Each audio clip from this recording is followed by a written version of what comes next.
I still remember the first time I saw him. It wasn't one of those fairy tale moments where everything around you fades into slow motion. It was clumsy, loud, and absolutely real. I was 26, juggling 2 part-time jobs and an internship that barely paid for my coffee habit. He, on the other hand, was everything I thought I wasn't: confident, successful, and so effortlessly sure of himself. His name was Ryan Carter. He worked in finance, wore the kind of suits that made people step aside in crowded elevators, and smiled like the world already belonged to him. We met at a fundraiser for a local animal shelter. I'd gone there because my friend dragged me along. He'd gone because his company was one of the sponsors. Somewhere between the champagne glasses and the nervous laughter, I spilled red wine on his shirt. And somehow, that's how it started. He laughed, not annoyed at all. Just that easy, charming laugh that made you feel like everything was okay. "Guess I'll remember you forever now," he'd said, smiling down at me. At the time, I thought he meant it. Over the next few weeks, he found ways to stay in my orbit. Coffee by coincidence, text messages about random things, late-night calls that lasted until morning. He was magnetic, pulling me in without force. Ryan had a way of making me feel seen. He noticed the smallest things, the way I always touched my necklace when I was nervous, the way I hummed when I was thinking. He'd say things like, "You're too good for the world, Olivia. It's lucky I found you first." And maybe I wanted to believe him. Before Ryan, I'd built walls around myself. Years of growing up with a single mom who worked double shifts taught me not to depend on anyone. But he made those walls feel unnecessary. Safe, even.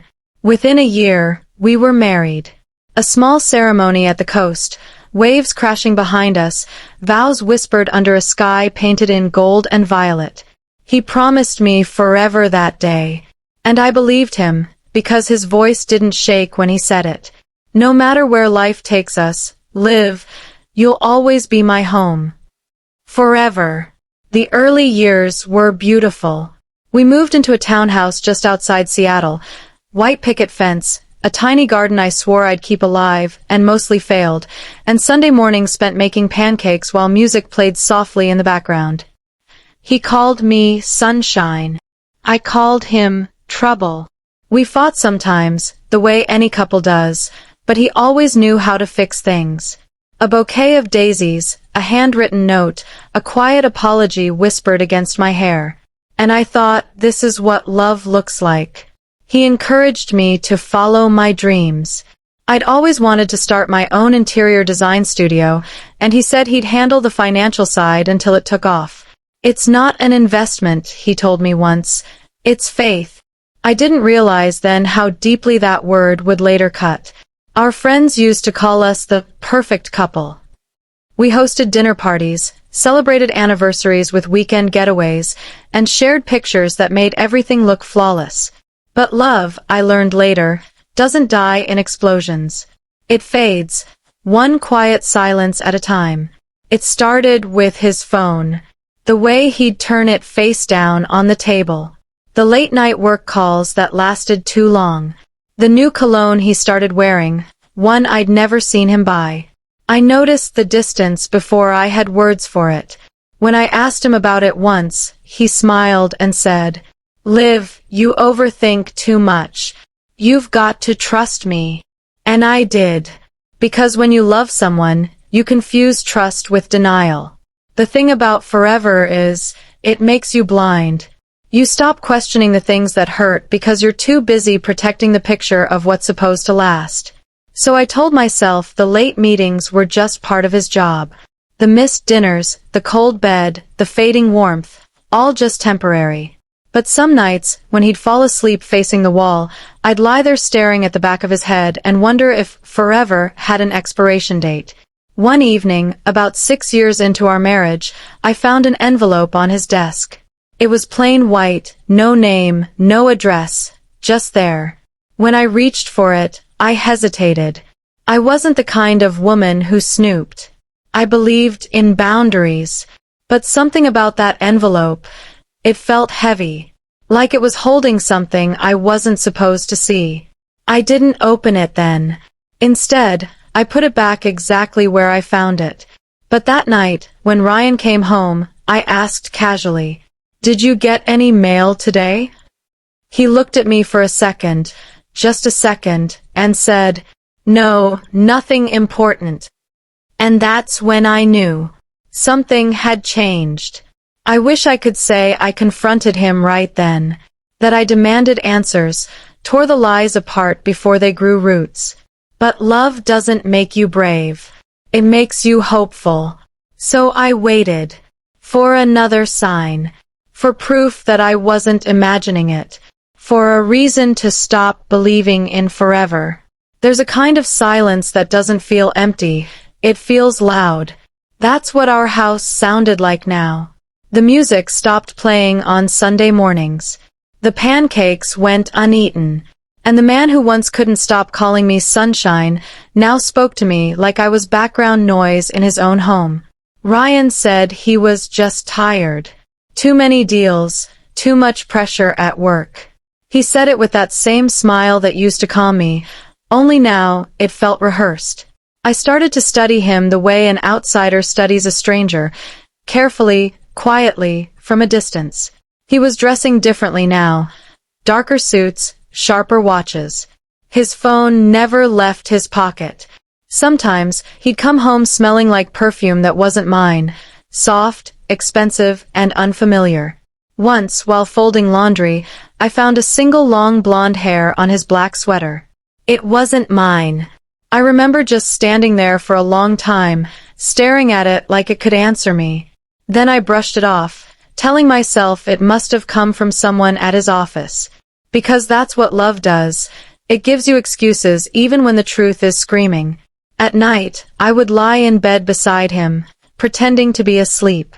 I'd listen to his breathing, steady, even, and wonder who he dreamed about. Sometimes, he'd murmur another name. I couldn't catch it at first.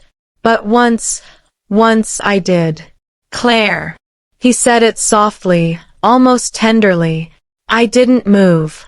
I just stared at the ceiling, feeling the weight of that name sink into my chest like ice. Claire. I didn't know any Claire. At least, not yet. The next morning, I asked him casually, "Who's Claire?" He looked up from his coffee. For a fraction of a second, just a flicker, something crossed his face. Then it was gone. Claire? Oh, she's one of the new associates at work. Why? You mentioned her in your sleep, I said. He laughed, that practiced, easy laugh that used to sound like love. You're keeping track of my dreams now? Maybe you're jealous. And just like that, the conversation was over. But the thing about lies is, once you hear one, you start to hear them all. Weeks passed. I went through our days like a ghost, smiling, cooking, pretending. I was waiting. I didn't even know for what. Maybe for proof. Maybe for courage. Then one night, when Ryan was at another late meeting, I found myself in his office again. The envelope was gone. But there was something else now. A small, silver key taped under his desk. It was such an odd place to hide something that I froze, just staring at it. A part of me wanted to pretend I hadn't seen it. Another part, the part that had started to wake up, reached out and took it. I didn't know then what the key was for, only that it meant something. That weekend, he said he had to fly to Chicago for business. Just 2 days, he promised, kissing my forehead. Don't wait up. The next morning, I got a text from his assistant. It was meant for someone else. Maybe she hit the wrong number. Hotel reservation confirmed. Suite 314, booked under R. Carter and guest. And below it, guest, Claire M. I felt the world tilt. My hands shook as I stared at the screen. The name I'd heard in his sleep, the perfume I didn't recognize, it all made sense now. I didn't cry. Not right away. I just sat there, the phone cold in my hand, the coffee untouched beside me, and realized that forever had been slipping away one lie at a time. I called the airline. pretended to be his secretary, got his flight details. Then I did something even I didn't expect. I booked a ticket on the next flight to Chicago. I told myself I just needed to see for myself, to know. But deep down, I think I already did. The hotel was a downtown high-rise, glass and gold and quiet elegance. The lobby smelled like roses and money. I walked in wearing a beige trench coat, sunglasses, and a calm I didn't feel. My heart was hammering against my ribs so hard I thought people could see it. "Can I help you, ma'am?" the receptionist asked. "Yes," I said. "I'm meeting Mr. Carter. Suite 314. She smiled politely, tapped her keyboard, and said, "Mr. Carter just checked in. Would you like me to call up?" I nodded. The phone rang once, twice, then stopped. "He said he's expecting you," she said, handing me a keycard. He thought I was her. The elevator ride felt endless. I could hear my own breathing echoing in the mirrored walls. When the doors opened, the hallway was quiet. Room 314. I stood there for a long time, staring at the gold numbers on the door, keycard in hand. Then I heard it. Laughter. Her laughter. Soft, high-pitched, carefree, the sound of someone who had everything she wanted. And his voice. I slid the card into the slot. The lock clicked. The door opened. Inside, the room smelled of champagne and flowers. Ryan was standing by the window, shirt half-buttoned. A woman in a silk robe was sitting on the edge of the bed, smiling at him. When he turned and saw me, his face went pale. "Olivia," he froze. The silence stretched, heavy and sharp. I looked at the woman, Claire. She was younger than me, maybe by 10 years. Beautiful, blonde, the hair from his sweater. I remember every detail, the way her smile faltered, the way he reached for words that never came. I didn't scream. I didn't throw anything. I just said, very quietly, "You promised me forever." And then I left. That was the night my marriage ended. But the story didn't, because 3 days later, a courier delivered a letter to my door, addressed to Mrs. Olivia Carter. No return address. No signature. Just one sentence inside. "He was never yours to begin with." And that's when I realized Ryan's betrayal was only the beginning. For 3 days, that single sentence haunted me. "He was never yours to begin with." It wasn't just the words, it was the handwriting. Elegant, steady, confident. A woman's handwriting. I stared at the letter so long that the paper began to crease under my fingers. There was no address, no postmark, just a hand-delivered envelope with my name written in neat cursive. I wanted to burn it, tear it, forget it, but I couldn't. Every time I closed my eyes, I saw those words again, and the memory of Ryan's face in that hotel room. In the days that followed, my body moved through life like it was on autopilot. I went to work, answered emails, smiled when people asked if I was okay. But inside, I was crumbling. The strange thing about betrayal is that it doesn't come all at once. It comes in pieces. Little realizations that keep cutting deeper the more you think about them. I kept replaying everything. The late-night calls. The perfume. The laughter. The envelope I once found on his desk. And the letter. That damn letter. By the 4th day, I couldn't take it anymore. I needed to know who sent it. I started small, checking the envelope for any marks or residue. Nothing. Then I looked at the handwriting again. Something about it felt familiar. Not from my circle. Not from work. But from somewhere else. Then I remembered. Months ago, Ryan had brought home a stack of documents from his office. Contracts, proposals, things I'd helped him organize for a weekend project.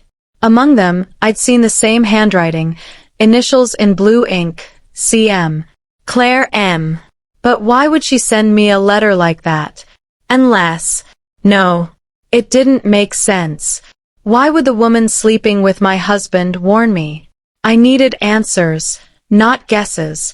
So I drove to Ryan's office that Friday afternoon, right before closing time.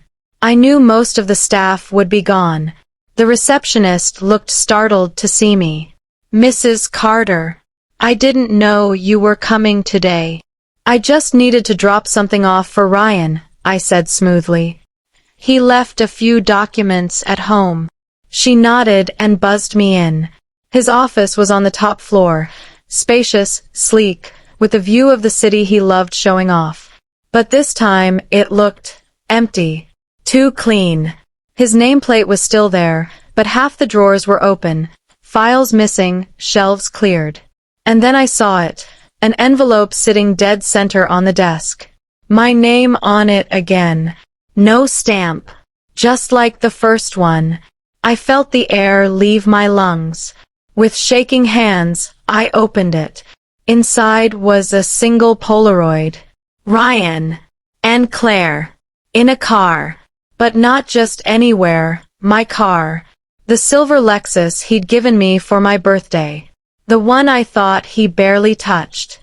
They were sitting inside, laughing, his hand resting on her leg. And on the back of the photo, written in that same handwriting, "Ask him where he was the night your mother died." I dropped the picture. My heart slammed so hard I thought I'd faint. My mother had died 3 years ago, a car accident late at night on a rainy highway. I'd never questioned it. I was told a truck ran a red light. It had felt like cruel fate, nothing more. But now my hands wouldn't stop shaking. I stumbled back, clutching the edge of the desk. I didn't want to believe it. Couldn't. Yet something inside me whispered, "You already know, Olivia." That night, I confronted him. He was home early for once, drinking scotch on the couch like nothing had happened. "Where were you?" I asked quietly. "The night my mother died?" He looked up, startled. "What? You heard me." His glass froze halfway to his lips. I was out of town. Business trip, remember?" "No," I said. "You weren't." I threw the Polaroid on the table. It landed face up, their faces staring back at him. For a moment, all color drained from his face. Then he forced a laugh. That's old, Olivia. It's not what it looks like." I'd heard that line before. Every woman has. "What does it look like, Ryan?" "Because from where I'm standing, it looks like you were with her when my mother was dying." He set the glass down. Slowly, carefully. His eyes hardened. "You need to stop digging into things you don't understand," he said. "It's not good for you." The calm in his voice scared me more than if he'd yelled. I couldn't sleep that night. Every time I closed my eyes, I saw that photo, and my mother's face. She'd always liked Ryan. Said he was good for me. Stable. Safe. But what if she'd known something? The next morning, I drove to the police station that had handled her case. The officer on duty was new, but after some searching, he found the old report. "Single vehicle collision," he said, flipping through. "Driver lost control on wet pavement." "Was there another car involved?" I asked. He frowned. "There's a note here. An anonymous witness said they saw another vehicle speed away, but it was never identified." Anonymous. Speeding away. My stomach turned. Back home, I sat at the kitchen table, the report spread out in front of me. And that's when I noticed something I'd missed before. At the bottom of the last page, a signature. Detective Charles M. C.M. The same initials. Claire M. wasn't just a woman. She was the detective's daughter. The same detective who'd investigated my mother's death. It all connected. The handwriting, the letter, the warning. But why? Why send me these clues now, after all this time. The next day, I found her. It wasn't hard. I called Ryan's office pretending to be a new client, asked for Claire's direct email. They gave it to me without question. I wrote, "I think we both know more than we're saying. Meet me. Tonight. 8 p.m. The coffee shop on 5th. I didn't expect her to reply. But she did. Fine. 1 hour. When I saw her in person, it was strange. She wasn't what I imagined. Yes, she was beautiful, but there was something broken in her eyes too. She sat down without a word. "I suppose you want to know why," she said. "Why the affair?" I asked bitterly. She shook her head. "That wasn't the plan. Not at first." "What plan?" She hesitated, then leaned in. "Your husband killed my father." The words hit me like glass shattering. What? He wasn't supposed to. But he did. 3 years ago. Your mother was in the car that night. My father was following him. He was off duty, investigating a tip about corruption inside Ryan's firm.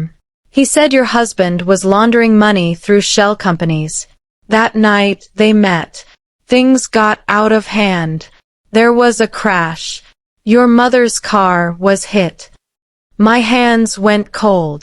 No, that's not possible. She slid something across the table. A flash drive. Everything's on here. The files my father collected before he died. The money trails. The evidence. Why give this to me? I whispered. Because he took my family from me, she said quietly. And now, I want him to lose everything, just like we did. That night, I sat alone with the flash drive glowing beside my laptop. My heart was breaking, my world collapsing, but somewhere inside the pain, something else was rising. Not rage, not grief, clarity. Ryan Carter didn't just betray my love. He destroyed lives. And for the first time in years, I knew exactly what I had to do. Part 4.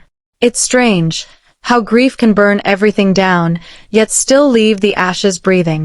In the weeks after the truth unraveled, I walked through my life like a survivor combing through the wreckage after a fire. The house felt foreign. Every photograph on the wall was a lie, a snapshot of a story that never existed. The bed where he once held me had become a crime scene. The promises carved into our wedding bands were now just metal. And that letter, that single cruel sentence, haunted me more than his betrayal ever could. He was never yours to begin with. I wanted answers. Not closure, answers. So, I started digging. Ryan's phone records, bank statements, old emails, everything I could find. At first, I thought I was being paranoid, but then the patterns started to form. He wasn't just cheating. He was hiding something bigger. There were transfers, small, consistent payments to an account I didn't recognize. Each one signed under a company that didn't exist 2 years ago. Claire Management, LLC. That's when it hit me. She wasn't just some random affair. She was in business with him. I hired a private investigator, a quiet man named Lewis. Gray hair, calm voice, eyes that had seen too much. 3 days later, he called me and said, "Mrs. Carter, you might want to sit down." He handed me a folder. Inside were photos, Ryan and Claire at a bank, signing documents, opening a safe deposit box. But it wasn't the images that broke me. It was the next page, a copy of a birth certificate. Father, Ryan Carter. Mother, Claire Morgan. Child, Noah Carter. My hands went numb. The boy was 3 years old. Born just before our 10th wedding anniversary. So that was the truth behind the letter. He was never yours to begin with. He'd built a second life. Another home. Another family. While I was busy believing we were trying for a baby, he was already raising one with someone else. For a week, I couldn't breathe right. I'd wake up gasping in the middle of the night, thinking I was drowning. But on the 8th day, something shifted. The tears stopped. The fear turned to fire. And I decided, if forever was over, I was going to make sure he felt it burn. I didn't scream. I didn't call him. I planned. I met with a lawyer, one who specialized in silent divorces. She was sharp, discreet, and didn't flinch when I said, I don't just want out. I want everything he thinks is his. We started with the finances. All those joint investments. I had equal rights. The house, in my name. The retirement fund, half mine. His company, co-founded after our marriage. Legally, mine too. And the best part? He didn't see it coming. He thought I was broken. That I was still home, crying over what he'd done. But while he was buying flowers for Claire, I was quietly signing papers that turned his empire into my weapon. The day I filed for divorce, I didn't tell him. Instead, I had the court papers delivered to his office. His secretary told me later, he was in a board meeting when he opened the envelope. He turned pale, stood up, and left without a word. He called that night. 12 missed calls. Then one message. Olivia, we need to talk. Please. It's not what you think. But I didn't reply. Because it was exactly what I thought. Weeks later, word got out. Claire's management company crumbled when the IRS started investigating. Apparently, Ryan had been funneling money illegally through her account, and she'd kept evidence. She turned on him. Publicly. Within a month, Ryan lost his company, his investors, his reputation. The press called it the Carter collapse. And me. I didn't say a word. When the reporters called for comment, I just said, some endings write themselves. The last time I saw him was 6 months later. I was walking out of a downtown cafe when I saw a familiar figure sitting alone on a bench across the street. Ryan. He looked smaller somehow. Older. No expensive suits, no polished watch. Just a man who'd finally run out of lies. He stood when he saw me. Olivia, he said, voice cracking. You won. I paused, met his eyes, and replied quietly. No, Ryan, you lost. I just survived. And then I walked away. The next week, the final papers arrived. Divorce finalized. The house, the savings, the business shares, all legally mine. But it wasn't about the money anymore. It was about freedom. That night, I poured a glass of wine, sat on the porch, and watched the sunset for the first time without feeling trapped. 4 years, I thought his love defined my worth. Now I realized I was never the broken one. He was. Months passed. I rebuilt my life piece by piece. Started a small design studio, something I'd always dreamed of but never had the courage to do. Hired a few women like me, strong, scarred, starting over. We called it Letter and Company, because every woman has her letter, her breaking point, and her rebirth. One evening, while closing up the studio, I got a call from Lewis, the investigator. He said, "There's something you should know. Claire left town. No forwarding address. She took the boy." I didn't feel satisfaction. Not anymore. Just peace. She'd chosen her silence. I'd chosen mine.